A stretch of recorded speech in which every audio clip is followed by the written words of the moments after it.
మోంతా తుఫాను నేపథ్యంలో ప్రజలకు నిత్యావసరాల పంపిణీలో ఆటంకం కలగకుండా అన్ని చర్యలు తీసుకున్నామని మంత్రి నాదెండ్ల మనోహర్ తెలిపారు. ఏలూరులో కలెక్టరేట్ కార్యాలయంలో మాట్లాడుతూ 12 జిల్లాలపైన దృష్టి సారించామన్నారు. నేటి నుంచి రాష్ట్ర వ్యాప్తంగా రేషన్ అందుబాటులోకి వస్తుందని, 14,145 రేషన్ షాపుల ద్వారా 7 లక్షల మంది లబ్ధిదారులకు పంపిణీ జరుగుతుందని చెప్పుకొచ్చారు. రిలీఫ్ చర్యల్లో భాగంగా లబ్ధిదారులను పౌర సరఫరాల శాఖ ఆదుకుంటుందని తెలిపారు. 12 జిల్లాల్లోని 626 ఆయిల్ అవుట్లెట్లలో 3 రోజుల పాటు పెట్రోల్, డీజిల్ కొరత లేకుండా చర్యలు తీసుకున్నామన్నారు. ఎందుకంటే ఫస్ట్ ఉన్న సమాచారం మేరకు అంటే కాకినాడ అని చెప్పి దాని వరకు అనుకున్నాము. ఇప్పుడు దాన్ని ఏ విధంగా ఉన్నా మన జిల్లాకి తీర ప్రాంతం అంతగా లేదు కాబట్టి అయినప్పటికీ కూడా ఒకటే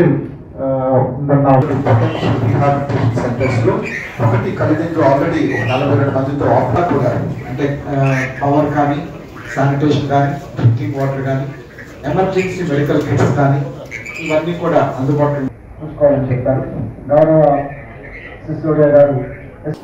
మోంతా తుఫాన్కి అన్ని విధాలుగా పౌర సరఫరాల శాఖ నుంచి ప్రజలకి మరింత అందుబాటులో ఉంచడానికి కోసం ఎక్కడ కూడా ఆటంకాలు కలగకుండా, అదేవిధంగా ఒక బాధ్యతతోటి క్షేత్రస్థాయిలో మా అధికార యంత్రాంగం అందరినీ కూడా అప్రమత్తం చేసి నిన్నటి నుంచి కూడా గౌరవ ముఖ్యమంత్రి గారు ఇచ్చిన సూచనల మేరకు రాష్ట్ర వ్యాప్తంగా ప్రత్యేకంగా 12 జిల్లాలపైన దృష్టి సారించి కొన్ని నిర్ణయాలు తీసుకోవడం జరిగింది.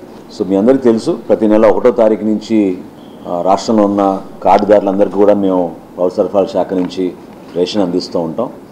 దాన్ని సవరించి రేపు ఉదయం 9 నుంచే 12 జిల్లాల్లో కూడా అంటే శ్రీకాకుళం, విజయనగరం, విశాఖపట్నం, అనకాపల్లి, కాకినాడ, డాక్టర్ బిఆర్ అంబేద్కర్ కోనసీమ, వెస్ట్ గోదావరి, కృష్ణా, బాపట్ల, ప్రకాశం, నెల్లూరు, తిరుపతి ఈ జిల్లాలు 12 జిల్లాలకి గాను 14,145 ఫేర్ ప్రైస్ షాపులు రేపు ఉదయం నుంచే ప్రజలకి అందుబాటులో ఉంటాయి.